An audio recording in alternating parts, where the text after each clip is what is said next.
ദീപക് ധർമ്മടം, ഇതിൽ രണ്ടാം പിണറായി സർക്കാരിനെതിരെ EP ഉയർത്തുന്ന വിമർശനങ്ങൾ, തനിക്കെതിരെ പാർട്ടിയിൽ നിന്ന് നടത്തിയ ചില നീക്കങ്ങളിൽ EP തുറന്നു പറച്ചിൽ, LDF കൺവീനർ സ്ഥാനത്ത് നിന്ന് നീക്കിയതടക്കമുള്ള കാര്യങ്ങൾ ചൂണ്ടിക്കാട്ടുന്ന സാഹചര്യം. പ്രത്യേകിച്ച് ഇന്ന് വിധി ദിനമാണ്, വോട്ടെടുപ്പിൻ്റെ ദിനമാണ്.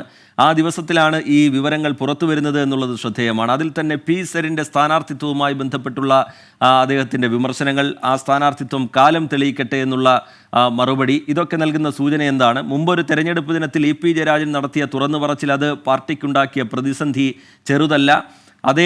അതേ രീതിയിൽ, അതിന് സമാനമായ രീതിയിൽ തന്നെ ഒരു വിധി ദിനത്തിൽ ഒരു ബോംബ് EP ജയരാജൻ്റെ ഭാഗത്തു നിന്ന് വരികയാണ്. അതിനെ എങ്ങനെയാണ് കാണേണ്ടത് ദീപക് ധർമ്മടം?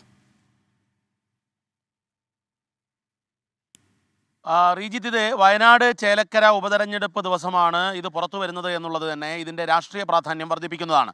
മറ്റൊരു പ്രധാനപ്പെട്ട കാര്യം, EP പലപ്പോഴും പാർട്ടി വേദികളിലും അടുപ്പക്കാരോടും പറയുന്ന കാര്യങ്ങളാണ് ഈ പുസ്തകത്തിൻ്റെ കണ്ടൻ്റായി ഇപ്പോൾ പുറത്തു വന്നിരിക്കുന്നത്. പുസ്തകം പുറത്തിറങ്ങിക്കഴിഞ്ഞാൽ മാത്രമേ നമുക്ക് ഇതിൻ്റെ കൂടുതൽ വിശദാംശങ്ങളിലേക്ക് പോകാൻ പറ്റുകയുള്ളൂ. പക്ഷേ എന്നാൽ പാർട്ടിയിലെ വിഭാഗീയതയിൽ പല ഘട്ടങ്ങളിൽ കൃത്യമായി നിലപാടെടുത്ത് മുന്നോട്ട് പോയ EP ജയരാജൻ പലപ്പോഴും ഇരയായി മാറ്റപ്പെട്ടിട്ടുണ്ട് പല ആക്രമണങ്ങളിലും എന്നുള്ളത് CPIM-നകത്തെ അടക്കം പറച്ചിലാണ്, പരസ്യമായ രഹസ്യമാണ്. അത് മലപ്പുറം സമ്മേളനം മുതൽ നമുക്ക് കാണാവുന്നതാണ്.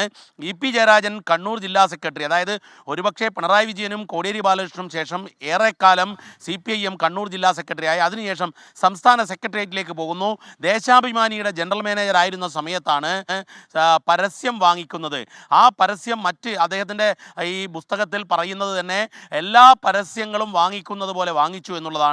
പക്ഷേ എന്നാൽ അതിൻ്റെ പേരിൽ VS വേട്ടയാടി. അതൊരു വസ്തുതയുമാണ്. VS ആയിരുന്നു അന്ന് സെക്രട്ടേറിയറ്റിൽ ആ വിഷയം ഉന്നയിക്കുകയും EP-യെ ജനറൽ മാനേജർ സ്ഥാനത്ത് നിന്നു.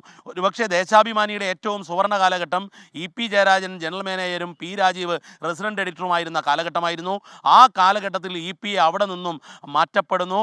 EP അന്ന്, ഞാനിപ്പോഴും ഓർക്കുന്നു, അന്ന് EP ആദ്യ പ്രതികരണം നൽകിയത് എനിക്കായിരുന്നു. പാർട്ടിയുടെ തീരുമാനം ശിരസാ വഹിക്കുന്നു, പക്ഷേ തെറ്റു ചെയ്തില്ലെന്ന ഉത്തമ ബോധ്യമുണ്ടെന്നായിരുന്നു അന്ന് EP പറഞ്ഞത്. ഇപ്പോഴും EP ആവർത്തിച്ചു പറയുന്നതും അതുതന്നെയാണ്. ഏറ്റവും ഒടുവിൽ പ്രകാശ് ജാവ്ദേക്കറിനെ ഇത് ചോദിച്ച കഴിഞ്ഞ തിരഞ്ഞെടുപ്പിൽ, പാർലമെൻറ്റ് തിരഞ്ഞെടുപ്പിൻ്റെ ദിവസം ഏറ്റവും ചർച്ച ചെയ്തത് പ്രകാശ് ജാവ്ദേക്കർ സന്ദർശനമായിരുന്നു. ആ കാര്യത്തിൽ EP പറഞ്ഞതാണ് ശരിയെന്ന് പിന്നീട് പാർട്ടി കണ്ടെത്തി. പക്ഷേ ഈ പൊതുബോധ നിർമ്മിതിക്കനുസരിച്ച് തീരുമാനങ്ങൾ പാർട്ടി എടുക്കേണ്ടി വരുന്നു എന്നുള്ള പരാതി പലപ്പോഴും EP ജയരാജൻ ഉണ്ടായിട്ടുണ്ട്. EP ജയരാജനുമായി അടുപ്പമുള്ളവർക്ക് അത് മനസ്സിലാക്കാൻ പറ്റിയതാണ്. കാരണം പല കാര്യങ്ങളിലും പാർട്ടി പോലും അതിൻ്റെ വസ്തുത മനസ്സിലാക്കി കഴിഞ്ഞിട്ടും പൊതുബോധം ഇതാകുമ്പോൾ, മാധ്യമങ്ങളുടെ ആക്രമണം ഇതാകുമ്പോൾ താൽക്കാലികമായ ഒരു നടപടി എന്നുള്ള നിലയിലേക്ക് കാര്യങ്ങൾ കൊണ്ടുപോകേണ്ടി വന്നു. അതുതന്നെയാണ് പ്രകാശ് ജാവ്ദേക്കർ കാര്യം. ഈ കഴിഞ്ഞ പാർലമെന്റ് തെരഞ്ഞെടുപ്പ് വേളയിൽ ആ സജീവ ചർച്ചയിൽ ഒരു കാര്യം വ്യക്തമായിരുന്നു. പല നേതാക്കളെയും അദ്ദേഹം കണ്ടിരുന്നു. അതിൽ എണ്ണം പറഞ്ഞ നേതാക്കളുണ്ട്, ഇടതുമുന്നണിയിലെ നേതാക്കളുണ്ട്, UDF-ലെ നേതാക്കളുണ്ട്.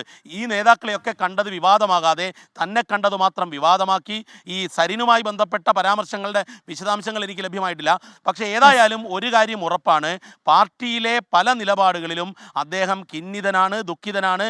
പ്രത്യേകിച്ച് സംസ്ഥാന സെക്രട്ടറി സ്ഥാനത്തേക്ക് MV ഗോവിന്ദൻ മാസ്റ്റർ വന്നതിന് ശേഷം അദ്ദേഹം കേന്ദ്ര കമ്മിറ്റി യോഗത്തിൽ നിന്നും നിരവധി തവണ വിട്ടുനിന്നു. പക്ഷേ കഴിഞ്ഞ വിശദീകരണം എന്താണെന്ന് കേൾക്കാതെയാണ് തനിക്കെതിരായ നടപടി ഉണ്ടായത് എന്നുള്ള ഖേദവും അദ്ദേഹം അതിൽ പറയുന്നുണ്ട്. തീർച്ചയായിട്ടും ഇന്ന് വോട്ടെടുപ്പ് ദിനമാണ്. അതുകൊണ്ട് തന്നെ ഈ വാർത്തയ്ക്ക് ഏറെ പ്രാധാന്യവുമുണ്ട്.